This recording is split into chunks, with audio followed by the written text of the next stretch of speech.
শরীর বন্ধ করার জন্য এই দোয়াটি পড়ে নিজের শরীরে ফুঁক দিবেন। দিন রাত 24 ঘন্টা আপনি নিরাপদ থাকতে পারবেন।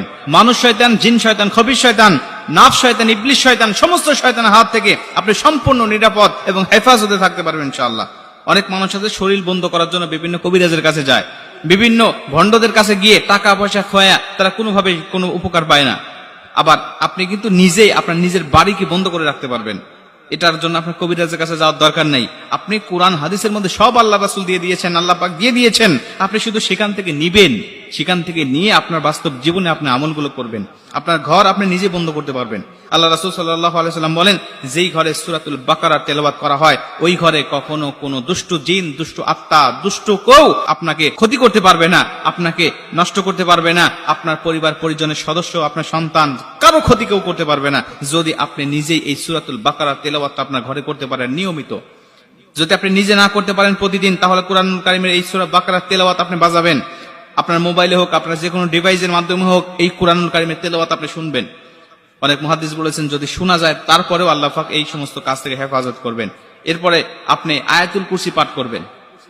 আয়াতুল কুরসি যে ঘরে পাঠ করা হয়, আয়াতুল কুরসি পাঠ করে যে ঘরে দরজা বন্ধ করা হয়, আউযু বিল্লাহি মিনাশ শাইতানির রাজিম বলে যে ঘরে দরজা বন্ধ করা হয়, ওই ঘর অটোমেটিক বন্ধ হয়ে যায়। বন্ধ মানে কিন্তু দরজা জান্না বন্ধ তা নয়, এটা দুষ্ট আত্মা, দুষ্ট জিন, ইবলিশ শয়তান, মানুষ শয়তান, খবিশ শয়তান, সমস্ত দুষ্টদের হাত থেকে হেফাজত করা, তাদের কাছ থেকে বন্ধ করে দেওয়া, এটাই হলো বন্ধ করার কথা বলছি আপনাদেরকে। আল্লাহ রাসূল সাল্লাল্লাহু আলাইহি ওয়াসাল্লাম আরো বলতেন, ঘরের মধ্যে কখনো ছবি মূর্তি রাখবে না। যে ঘরে ছবি মূর্তি থাকে ওই ঘরে দুষ্ট শয়তান, দুষ্ট জিন বসবাস করে ওর মধ্যে। এজন্য এই সমস্ত বিষয় থেকেও আমাদের বিরত থাকতে হবে।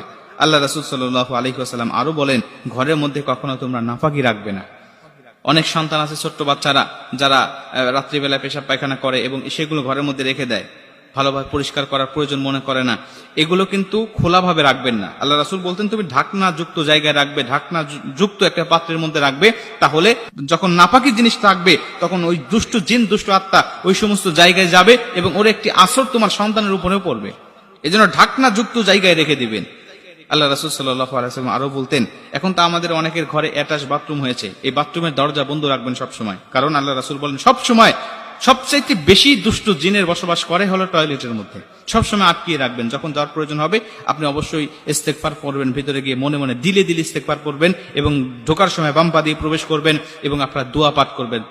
বাথরুমে প্রবেশ করার যে দোয়াটা আছে এটা পরে তারপরে আপনার সেখানে প্রবেশ করবেন। এই সমস্ত বিষয়গুলো মেনটেন করবেন। এরপরে আপনি শরীর বন্ধ করবেন কিভাবে সেটা আমি শিখিয়ে দেই। আল্লাহ রাসূল সাল্লাল্লাহু আলাইহি ওয়াসাল্লাম প্রতিদিন তিনি শরীর বন্ধ করতেন। ফজরের পরে এবং শোয়ার সময় তিনি দু হাতের তালুটা এভাবে প্রশস্ত করতেন। প্রশস্ত করে তিনি 3 কুল পাঠ করতেন। কুল আস-সালাসা, আরবিতে বলা হয় কুল আস-সালাসা, মানে 3 কুল।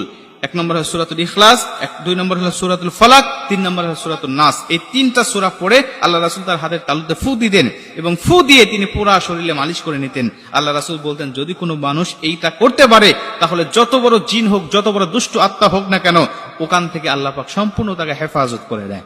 এজন্য কোন কবিরাজের কাছে যাওয়ার দরকার নেই। আপনার নিজেই কিন্তু এই সমস্ত বিষয়গুলো আপনি নিজেই নিজের রুকিয়া করতে পারবেন। আল্লাহ আমাদেরকে কোরআন হাদিস অনুযায়ী আমল করার তৌফিক দান করুন।